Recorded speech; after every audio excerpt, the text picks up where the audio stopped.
Hello,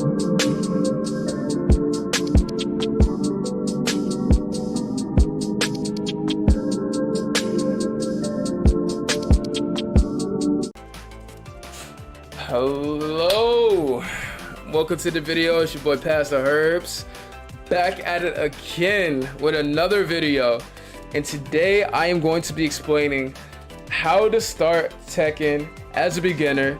Lesson 4, the 4 elements: fire, water, earth, and air. Now the 4th part of this tutorial is learning about frames. Oops, I just dropped my controller. Frames, what the Akuma, stop. Akuma, stop it. Okay, stop. Alright, we're gonna be learning about frames. Symbol select. We're gonna learn about frames and punishing. Now, when a lot of people think about frames and punishing and they see, all they can think about is a bunch of people who like commentate, or a bunch of pro players saying, oh, this move is this is minus 19, this move is +3 and +4, and he's using up 4, 4, 3, 3, and like y'all just think it's like crazy rocket science or whatever. It's really not that. It's not that at all. It's actually very fun. This is like the funnest part of fundamentals, and I think that's why every Tekken player gets to the point where they're like, yeah, I just want to work on my fundamentals. And like, once I did that, I got really good at the game, and it started being a lot more fun because it's actually fun for your mental. That's why it's called fundamental. It's fun for your mind. And in terms of the signs, what we use in the West with the 4 elements, I would always give this the air sign. And if anybody here is an Avatar: The Last Airbender fan, you would know from the series that there are 4 nations lived in harmony: Earth, Wind, fire, and water. Now, the fire tribe, the offensive tribe, the fire tribe, the combos, they were all about passion. They had a fire desire to reach their goals. That's why once somebody who was evil got in power, the Fire Lord, he pretty much started a war with the whole entire rest of the nations. Now, the Earth tribe, the defensive ones, the defense, that was the duality part. That's why I made sure you wanted to learn defense. They were very strong, they were very noble, very persistent, almost to the point where they were unmoving. Now again, the thing I said about defense is like, you have to have a good, strong, solid defense, but you can't be so stubborn to the point where you're just not putting out any attacks. You still got to hit your opponent. Now, movement was water. The water tribe. The water tribe, they were very adaptable. They were very creative. You want to be able to adapt to any situation. Your opponent's going to be throwing a bunch of crazy stuff at you. You're going to have 2D characters shooting fireballs at you. You're going to have geese and his stupid armor moves. You're going to have freaking Fakumram doing guard break cancels on you and whatnot. You have to be able to be adaptive and creative to the point where you can understand how to, you know, come at your opponent, how to move in and out away from your opponent, but not to the point where you're wishy-washy and all you do is move. You got to make sure you attack and defend as well. Now, the air tribe, they were all about having fun and having a good sense of humor. I'm telling you, if you want to get good at this game, the number one thing isn't offense. It's actually having fun. It's just having fun. And once you learn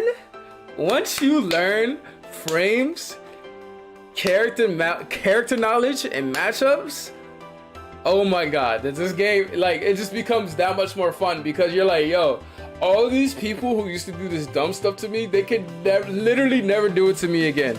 They could literally, then they'll rage and they'll send you hate mail and you'll laugh with your boys and you'll be like, yo, this dude just messaged me for no reason, talking about I'm a scrub, and even though I bodied him 10 games straight, what is he talking about?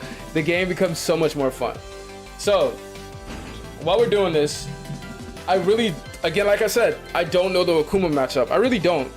It's kind of bad. The game's been out for technically 5 years, but more so 3, because they released it in 2017 in the States. So, let's just go to punishment training and take it slow. Also, if you don't have this DLC for punishment training, you're actually playing yourself as well. You got to make sure you get this. All right. Now I'm moving kind of fast because I already know my frames. I already know Miguel's frames. I already know his moves. I already know how fast they come out, right? You're not gonna know that when you first start. You're not gonna know when you pick a character, unless you have like the Tekken 7 script right in front of you where you can see all the frame data. You're not gonna know your frames. You're not gonna know how fast moves come out. So again, that's why I say I think it's so imperative that you actually buy the DLC. I want to say it's like $5 extra. You buy the DLC that shows you the frame advantage, the startup frames, the status of you standing and your distance away from your opponent, because it's only going to help you grow as a player. The punishment training also helps out as well because it shows you what move that you want to use in order to punish the move. It literally just shows you. It literally just shows you. So it's telling me anytime that Akuma throws out a regular fireball, I just press forward 1+2 to get a punish every single time. And you can actually confirm that by looking on the side of your player, looking on the side of your character, and if you see punish come up on the side, that means that you got the punish. It's as simple as that. And it becomes so much more fun because once you do this, again, like I said, from the muscle memory thing, from learning combos, if you get it in your muscle memory visually when you can see an animation and react in time to do that move, it becomes so much more fun for you. You don't feel haggled at all. You don't feel hassled at all. You just know, and you actually hope that your opponent does something stupid. You just hope they throw out that certain move because you know that you're gonna punish it. And that's what really makes the game that much more fun. Now again, you want to combine all of these different things. The avatar, remember, if you guys remember correctly, the avatar had to master all the elements. You know what I'm saying? All of the elements. You can't just, you know what I'm saying, be an airbender, be an avatar thinking you're not gonna learn firebending. Like, you gotta learn firebending. You have to learn everything that you need. Obviously, go at your own pace. Don't, rush it. But you have to learn all these different things if you actually want to become a good Tekken player. If you want to be a solid, good Tekken player, you gotta learn offense. You have to learn defense and how it corresponds with offense. You have to learn good movement, and you have to learn good punishment. You have to learn good punishment. At the very beginning, it's a little bit daunting because there's like 50 characters in the game, and I think they're adding a little bit more. What you want to just do in the very beginning is focus on your own character. Focus on your own character. Learn their frames. Learn how fast their moves come out. And if your opponent blocks the moves, learn how minus you are when your opponent blocks that move. And if your opponent blocks a certain move and you're plus, take note of that too. There's only a few moves that Miguel has that makes him plus. And most of them aren't even that good. I'm not even plus a lot on a lot of them. Like for example, Superman punch.